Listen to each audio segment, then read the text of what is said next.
ಉಳಿಸೋಕ್ಕೋಸ್ಕರ 187 ಕೋಟಿನ ಹಂಚ್ಕೊಂಡಿದ್ದಾರೆ ಇವರೆಲ್ಲ ಕಾಂಗ್ರೆಸ್ ಅವರು. ಅದಕ್ಕೆ ಯಾರು ಬಿಡ್ತಾ ಇಲ್ಲ. ಹಂಚ್ಕೊಂಡಿಲ್ಲ ಅಂತ ಹೇಳಿದ್ರೆ ಯಾಕೆ ಮಾಡ್ತಾ ಇದ್ರು? ಹಂಚ್ಕೊಂಡಿದ್ದಾರೆ 187 ಕೋಟಿ ಹಂಚ್ಕೊಂಡಿದ್ದಾರಲ್ಲ. ನೋಡಿ, ಈ ತರ ಸದನ ನಡೆಯಕ್ಕೆ ಬಿಡದೆ ಇವರು ಬಿರಿ ಇವ್ರದ್ದು ಅವನ್ನ ಉಳಿಸೋಕ್ಕೋಸ್ಕರ 187 ಕೋಟಿನ ಹಂಚ್ಕೊಂಡಿದ್ದಾರೆ ಇವರೆಲ್ಲ ಕಾಂಗ್ರೆಸ್ ಅವರು. ಅದಕ್ಕೆ ಯಾರು ಬಿಡ್ತಾ ಇಲ್ಲ. ಹಂಚ್ಕೊಂಡಿಲ್ಲ ಅಂತ ಹೇಳಿದ್ರೆ ಯಾಕೆ ಮಾಡ್ತಾ ಇದ್ರು? ಹಂಚ್ಕೊಂಡಿದ್ದಾರೆ 187 ಕೋಟಿ ಹಂಚ್ಕೊಂಡಿದ್ದಾರಲ್ಲ. ಹಂಚ್ಕೊಂಡು ಪೂರ್ತಿ ಭಾಗ ಮಾಡ್ಕೊಂಡ್ಬಿಟ್ಟಿದಾರಲ್ಲ. ಅದಕ್ಕೋಸ್ಕರ ಅಧ್ಯಕ್ಷರೇ, ನಾನಿವತ್ತು ಅನೌನ್ಸ್ ಮಾಡ್ತಾ ಇದ್ದೀನಿ, ಈ ಬಂಡ ಸರ್ಕಾರ ಚರ್ಚೆ ಮಾಡಕ್ಕೆ ಅವಕಾಶ ಕೊಡದೇ ಇರೋದ್ರಿಂದ ನಾವು ಇವತ್ತು ಹಗಲು ರಾತ್ರಿ ಧರಣಿಯನ್ನ ಮಾಡ್ತೀರಿ. ಇವತ್ತು ಹಗಲು ರಾತ್ರಿ ಧರಣಿಯನ್ನ ಮಾಡ್ತೀರಿ. ನಾವು ಹಗಲು ರಾತ್ರಿ ಧರಣಿಯನ್ನ ಮಾಡಿ ಈ ಸರ್ಕಾರಕ್ಕೆ ಎಚ್ಚರಿಕೆಯನ್ನು ಕೊಡ್ತಾ ಇದ್ದೀನಿ. ಹಗಲು ರಾತ್ರಿ ಧರಣಿಯನ್ನ ಇವತ್ತು ಘೋಷಣೆ ಮಾಡ್ತಾ ಇದ್ದೀನಿ. ಯಾವುದೇ ಕಾರಣಕ್ಕೂ ನಾವು ಬಿಡಲ್ಲ.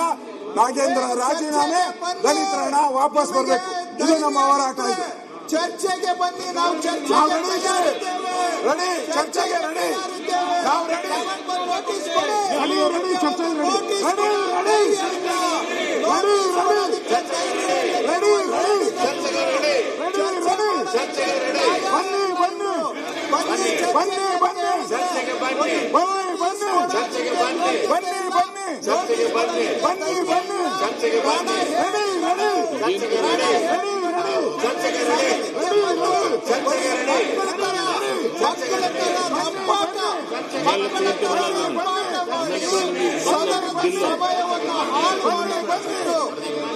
ಚರ್ಚೆಗೆ ಬರಲಿ ಅಧ್ಯಕ್ಷರೇ. ನಾವು ಇದು ಕಾಂಗ್ರೆಸ್ ಪಾರ್ಟಿ ಇವತ್ತು ಒಂದು ರೀತಿ ಅಪರಾಧಿ ಸ್ಥಾನದಲ್ಲಿ ನಿಂತಿದೆ. ಅಪರಾಧಿ ಸ್ಥಾನದಲ್ಲಿದೆ. ನಾವು ಬರಗಾಲ ಚರ್ಚೆ ಬಗ್ಗೆ ನಾವು ರೆಡಿ ಇದ್ದೀರಿ, ಮಾತಾಡಕ್ಕೆ ರೆಡಿ ಇದ್ದೀರಿ. ಬರಗಾಲ ಚರ್ಚೆ ಬಗ್ಗೆ ನಾವು ರೆಡಿ ಇದ್ದೀರಿ. ನೈಸ್ ಬಗ್ಗೆ ರೆಡಿ ಇದ್ದೀರಿ. ಬಿಡದಿ ಬಗ್ಗೆ ರೆಡಿ ಇದ್ದೀರಿ. ರೇಷನ್ ಕಾರ್ಡ್ ರದ್ದು ಮಾಡಿದ್ದಾರೆ, ಅದ್ರ ಬಗ್ಗೆನೂ ನಾವು ರೆಡಿ ಇದ್ದೀರಿ. 5 ತಿಂಗಳಿಂದ ಪೆನ್ಷನ್ ಕೊಟ್ಟಿಲ್ಲ, ಅದ್ರ ಬಗ್ಗೆನೂ ನಾವು ರೆಡಿ ಇದ್ದೀರಿ. ಎಲ್ಲರೂ ಓಪನ್ ಆಗಿ ಒಂದು ಕೋಟಿ ದಲಿತರಿದ್ದಾರೆ. 1 ಕೋಟಿ ದಲಿತರು ಬೇಕಾ? ಒಬ್ಬ ನಾಗೇಂದ್ರ ಬೇಕಾ? 1 ಕೋಟಿ ದಲಿತರು ಬೇಕಾ?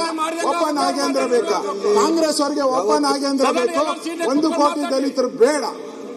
ಅದರಿಂದಲೇ ಇವತ್ತು ಇಷ್ಟೆಲ್ಲ ಪರಿಸ್ಥಿತಿ ಆಗ್ತಾ ಇದೆ ಅಧ್ಯಕ್ಷರೇ. ಇವತ್ತು ಕರ್ನಾಟಕದಲ್ಲಿ ದಲಿತರೆಲ್ಲ ಎದ್ದಿದ್ದಾರೆ.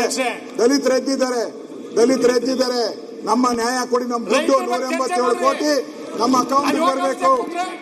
ಟ್ಯಾಕ್ಸ್ ಪೇಯರ್ಸ್ ಹಣ ನಮ್ಮ ಅಕೌಂಟ್ ಬರಬೇಕು. ಪ್ರಶ್ನೋತ್ತರ ನಡೆಸ್ತಾ ಇದ್ದೀರಾ ಅಧ್ಯಕ್ಷರೇ? ಯಾವ ಪುರುಷಾರ್ಥಿಗೆ ಪ್ರಶ್ನೋತ್ತರ ನಡೆಸ್ತಾ ಇದ್ದೀರಾ ನೀವು?